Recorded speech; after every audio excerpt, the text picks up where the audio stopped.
What is going on, ladies and gentlemen, and welcome to the Volleyball Source 2025 Men's VNL Preview. My name is Everett, Delorme, and we're ready to get you going with the premier annual men's volleyball tournament.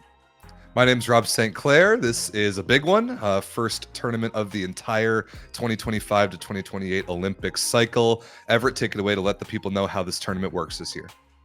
Now, the 2025 VNL is getting bigger from 16 teams to 18 teams, and that means we're going to be moving from 2 competition sites per week to 3.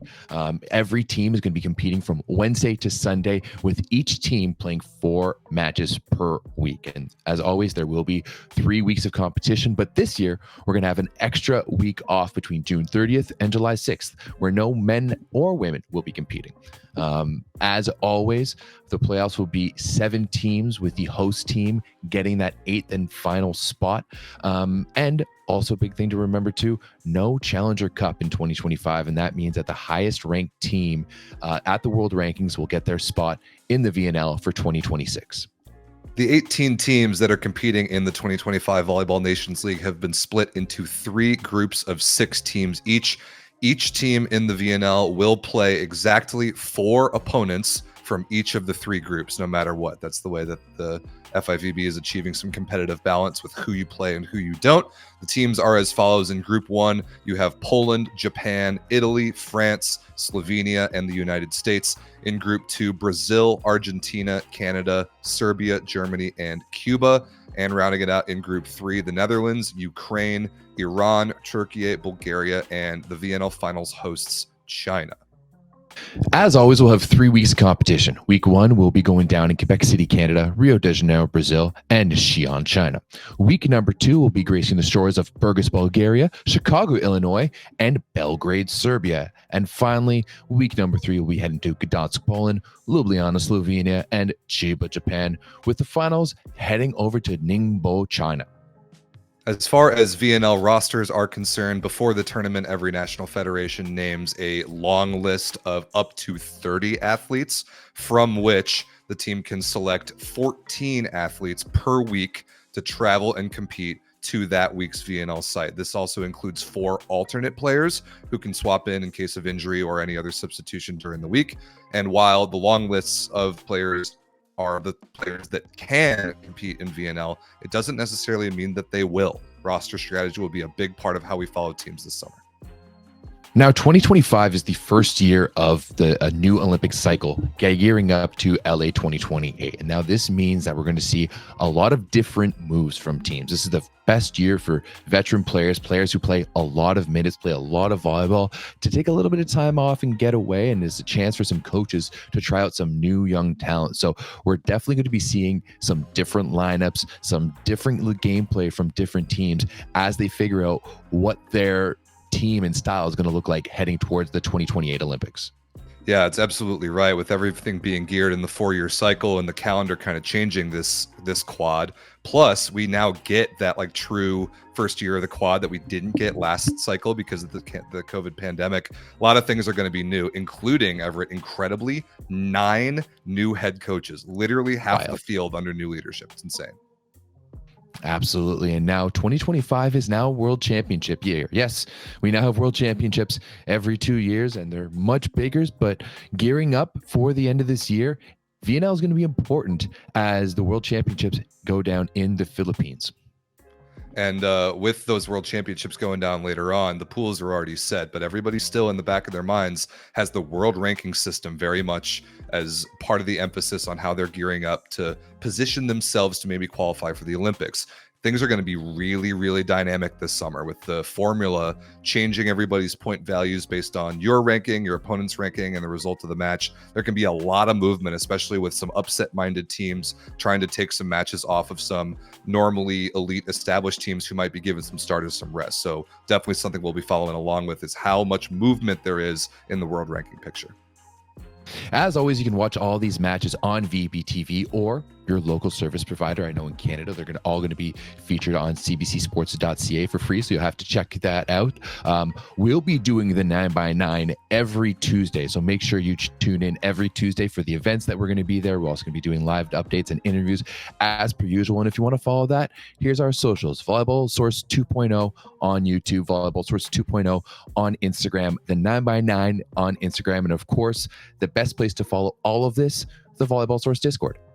Kicking off our previews as we go team by team in alphabetical order, starting with the South Americans from Argentina. Made the playoffs in last year's VNL. Did not have a very good summer at the Olympic Games. 0-3 in their pool, and their quad ended there. Head coach Marcelo Mendez returns to lead Argentina. That he will have to find a new starting setter this summer. No Luciano De Checo. Also no Facundo Conte. He has officially hung up the jersey after his legendary career for the Argentinian national team. But other than those two veterans, pretty much everyone else is around. High-level scorer Bruno Lima is back. One of the best middles on the planet, Agustin Loser, is back. Santiago Denani back at libero. You got a whole cast of characters at outside hitter. The setter position is going to be a question. Matias Sanchez, Matias Hiraudo, a couple other characters who can come in, but Luciano De Checo's shoes will be big ones to fill. See if Argentina can kind of recapture some of that fire. They were really good 2 summers ago. Not very good at all last summer. Just never really put it together consistently, and that showed up especially at the Olympics. I'm expecting a bounce back summer from a really proud volleyball country in Argentina. Next up, we have their South American opponents, Brazil. And now Brazil is always a question mark, especially these days. I mean, we've been kind of calling for their downfall for a number of years there now, but this year may be the year. Gone is the Bruno era. One of the winningest players and one of the winningest setters of all time gone. Of course, his dad is still running the team, the legendary Bernardinho, but now there is going to be some big shoes to fill as well. Lucao, gone. Yoandy Leal, gone. Even Thales Hoss taking the year off. So can Lucarelli, Cachopa, and the Souza brothers, we don't know who they're going to go, whether it's Allen, whether it's Darlin, can they regain that Brazilian glory? Can they re-push and re-luster what was formerly one of the best programs in the world? And of course, you know, they've got some youngsters coming up. Lucas Bergman, Arthur Bento is another one, but still, there's going to be some big shoes to fill for this Brazilian roster. And to be honest, I think the jury's out if they're going to be able to do it. Now, I still think they're going to be a solid playoff team, but past few years, we've seen them on out to the quarterfinals, and I think that's where they may be headed once again this year. Speaking of teams that might be entering a new era, this is or could be the summer of Bulgaria, ranked 19th in the world, but now under the leadership of Italian Gian Lorenzo Blengini, and a lot of eyeballs will be on this Bulgarian national team this summer as Moni Nikolov has officially been named the starting setter for the foreseeable future. The 18-year-old NCAA former phenom, who we know is headed to Russia next year, will be playing with his brother, really for the first time after Alex didn't play last summer with a knee injury. Alex Grozdanov is another piece to look at, who just won the Plus Liga with Luke Lublin in the middle. The Tsvetan Sokolov era is over. This is a new opportunity for Bulgarian volleyball to shape themselves a new identity. I am looking at first contact. Can they develop a libero? Can they develop left side hitters that can really pass the ball and give Moni Nikolov all his options consistently? This is a massive opportunity for Bulgaria to tell the world who they are now and gain some huge world ranking points in the process. Now, talking about new eras, it's now the Dan Lewis era in Canada, and this is going to be a brand new national team, brand new Maple Volleys. So first and foremost, no more Stephen Marr. He is officially retired. So is Lucas Van Berkel. Gentlemen, we thank you for your service. Eric Lepke will also be taking the year off, as will Brett Walsh. It is mostly going to be entirely a brand new lineup. So now what we're going to be looking for, Brody Hofer and Jesse Elser will probably be starting on the left side, and on the opposite, we're seeing the return of Ryan Sclater, and he's going to be paired up with Xander Kaczynski, who actually had a really good year this year for Lundberg. Of course, it's going to be Curry and Justin Louis as libero, and Luke Herr is going to be running the offense at the setter position. Down the middle, I think, is where things get the most exciting. Finn McCarthy just coming off a championship with Lublin. Opposite to him, you have Jordan Schnitzer, who played in the Superliga this year, for Milano. And then finally, coming back to Team Canada, coming back to the 8 team. Get those iPhones ready. It's Kofi. It's Dan Wingima. He is back. Kofi Kid is back. And you know what? I know a lot of people are a little trepidatious, let's say, about this new era for Canadian volleyball. And I think we should have some faith, right? This is just a new version, just the A-team version of what I will say is the best B team Canada has ever seen, right? Of all time, now led by the exact same coach, Dan Lewis. So yes, we're seeing that graduation on from arguably some of the best players in program history, like Stephen Marr, and we're seeing one of the best coaches in program history in Tuomo Samuvuo moving on. But still, I think there's a lot of reasons to be excited for this new Canadian team. Now, I think playoffs are a bit of a stretch, but as I see some of these other rosters out there, I'm a little bit more confident that this team is actually going to be decent. I think they might be in the relegation picture, but I don't think they'll be in the race. Next on the list, welcome back to the Volleyball Nations League, China, who was relegated after the 2023 tournament and promoted back here for 2025 after winning last year's Challenger Cup. China will host the 2025 VNL Finals in Ningbo, which means they have an automatic bid. They can't finish worse than 8th, and they are immune to relegation. That is enormous for the other teams that might be in the R-word picture. Now, Zhang Jingyin is a legitimate monster. He is a superstar caliber outside hitter. We don't know how much we're going to see him, but really it doesn't matter. Under the new leadership of Vital Heinen, who has been around the block a time or two in international volleyball, to say the least, this team will have a completely new identity and 12 matches in the preliminary round that have absolutely no consequence to them. They are immune to relegation. They will try and put a good product out there in the finals. I don't expect that to go very well. China will play at least 2 VNLs under Heinen's leadership. We will see what they can get out of it. Next up, we have what is quite possibly one of the most irrelevant teams in the men's tournament. Now, it's just kind of the same old game for Cuba, right? Nothing new is really coming to the table. In fact, this year it might even be worse because they don't have any Herrera, who, to be honest, I don't know if they would be able to fit him on any of the team planes or buses because he's just way too jacked. But still, Cuba's going to be rolling up with pretty much the exact same roster, the exact same coach. One of the big differences this year is they won't have any Simon until week number 3. So you're going to see Masso and Concepcion down in the middle. Hell, we might even see Lopez back on the right side, as one of the Gutierrez's is going to fit in somewhere alongside him and Yant. But to be honest, we've just kind of seen Cuba just exist in the VNL since they came 2 years ago. We thought they were going to make a push last year for the Olympics, and they just kind of fluttered away. They just kind of disappeared into existence. And I know it was difficult without Simone and the injury, and they're going to be facing that again. But unless Lopez is going to go out there and decide to be the best player in the world consistently, night in and night out, and if he's going to get a lot of support from Yant, I don't really see Cuba making much of an impact. I see them making a few waves here and there. They're going to pick up a few big wins. They're going to upset one of the big teams or two, but then they're also probably going to end up losing to China or something. So yeah, once again, Cuba, I don't really see them in the relegation race, but I don't see them in the playoffs either. Speaking of relevance, Everett, we have the reigning champions, both of last year's VNL and the 2-time defending Olympic gold medalists from France. One of the great dynasties we've really ever seen in volleyball, and this national team returns basically everybody.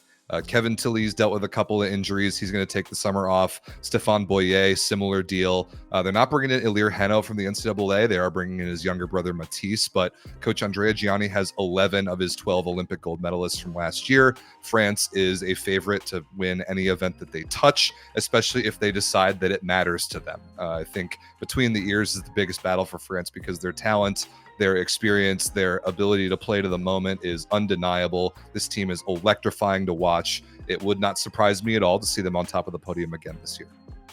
Now, this German team is one of the teams I was really looking forward to watching in the VNL, and now I'm not so sure. They're going to be missing a lot of their starters. A lot of their left side depth is going to be there. No Karliczek, no Schott, no Reichardt, no Brema down the middle, no Kampa, no Julian Zanger. So, and most importantly, no Linus Weber either. So the majority of their starting lineup won't be there. However, you still have quite a bit of quality. Still, you're still going to have Tila running the show. You have the ageless wonder and Gregor Grozer lining up in the opposite position. Of course, Simon Torvey is going to be making his first appearance for the German national team in this VNL. So I think there's going to be a lot of good things to watch from this German team. Probably see Roars and Tobias Brand line up on the left side. So let's see what Winiarski can do with this young team, as the majority of what I would think is their starting lineup takes the year off.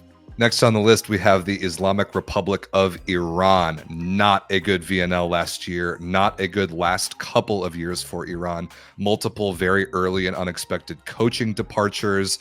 This federation is just desperately trying to recapture what made them one of the most fun teams on the planet to watch in about the 2010s decade with Maruf and the like. They've made a couple Olympic games, and the man they have turned to is none other than Everett's best friend, Roberto Piazza. The Italian madman is certainly going to bring some fire to those Iranian sidelines. Some of the cast of characters that we've gotten to know, at least in the post-Maruf era: Amin, the scoring machine, on the right side, probably Morteza and Esfandiar on the left sides, and Hazrat Por the Libero has been there forever and has kind of been a holdover of generations. But the setter position is a question, ball control is a question, the middle blocker position is a question, and then just, can Iran keep something consistent long enough to build upon it? They've had this good youth pipeline for a couple of years now that we have not seen translate to the senior level. Would be an excellent test for how good of a coach Roberto Piazza truly is in building something from very little to something that can potentially contend at the VNL. I'm hoping for the best for them. Would you believe me if I told you that Italy had never won the VNL? In fact, they've never even medaled. Not once since 2018 has Italy finished on the podium for a VNL event. They finished fourth a couple of times, but that's the closest they've come. And in fact, that really just nonchalance towards the yearly event goes even back to the World League. They haven't finished first. They haven't won the gold medal at a yearly event like the World League since 2000. 2000. They were still using a white ball back then, right? They haven't even medaled at this event since 2013. I was still working at Volleyball Canada. Rob had never watched a volleyball game in his life. That's not true. I apologize, Rob. But still, it does seem like Italy is maybe gearing up to actually care about VNL this year, because they are the only team to suit every single returning player from last year on this roster. Now, our man Di Giorgi, Fefe, is known for not changing up his starters. Spertoli has won a Champions League. He's won 2 Scudettos. Can the man get a lick of playing time? Absolutely not. Will 2025 be the year that Di Giorgi actually goes to the bench? Because there's a lot of interesting things going on. Now you have Kamil Richlicki coming into the program.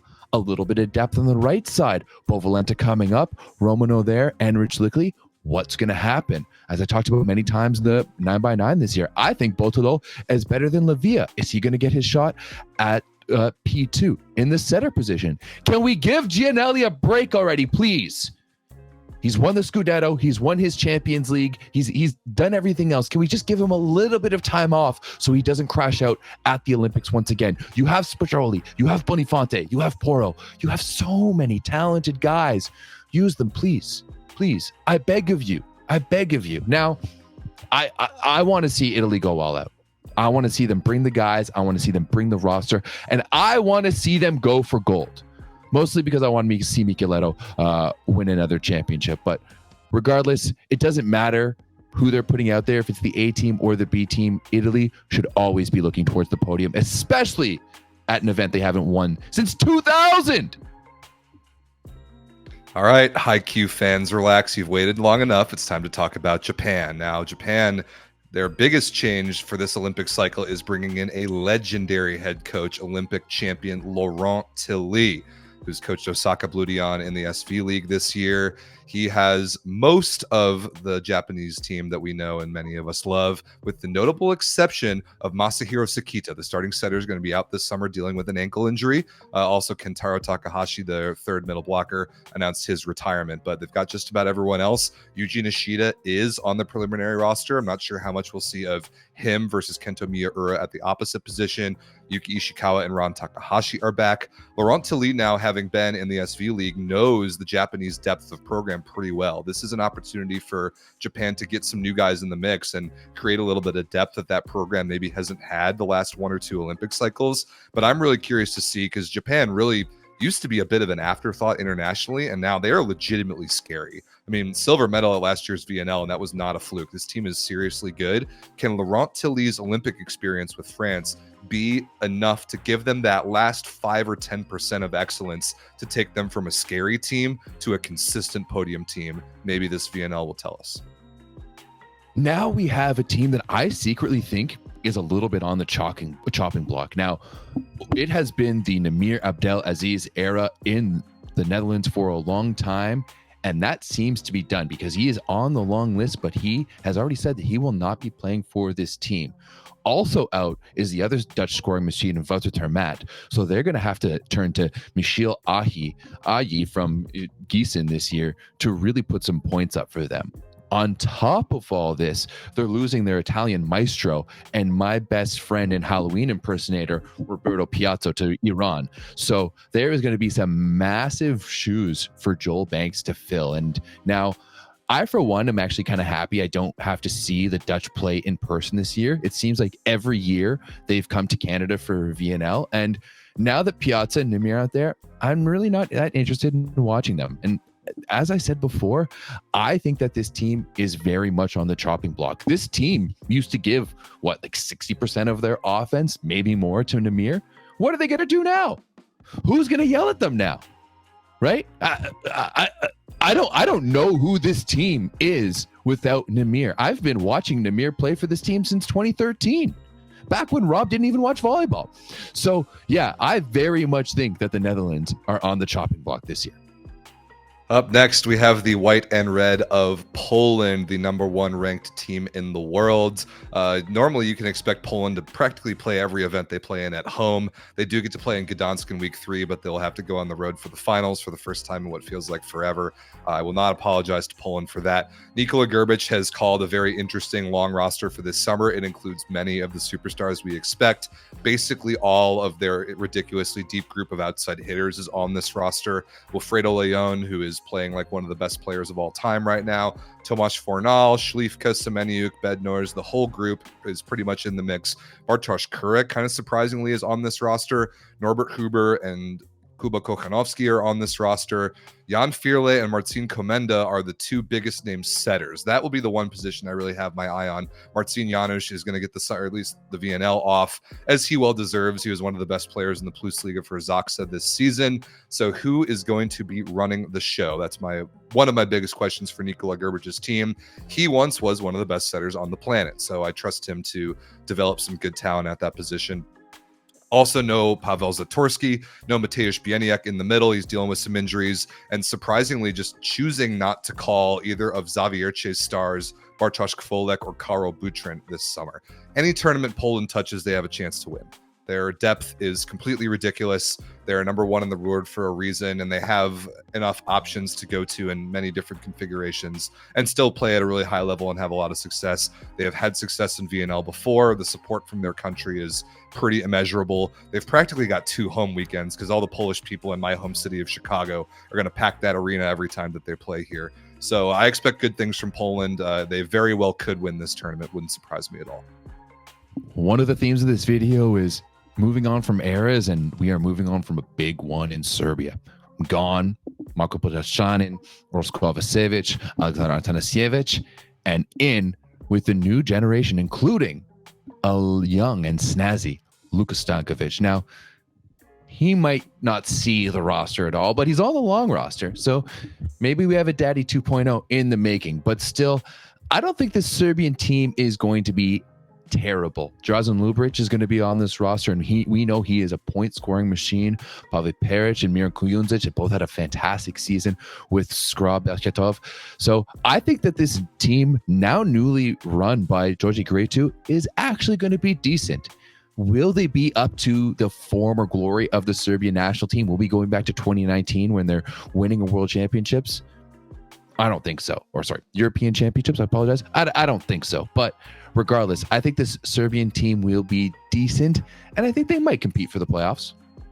Speaking of the turning over of eras, a country that just really refuses to do that is Slovenia, who actually were first place in last year's VNL preliminary round at 11-1 before failing to medal. It's been a couple years now that Everett and I on the 9x9 have been talking about how Slovenia is just clinging on to a golden generation and that they've had their last chances to really make some noise at tournaments, like the last World Championship where they finished fourth, and the Olympics where they won their pool but failed to get out of the quarterfinals. But somehow the entire roster is still back.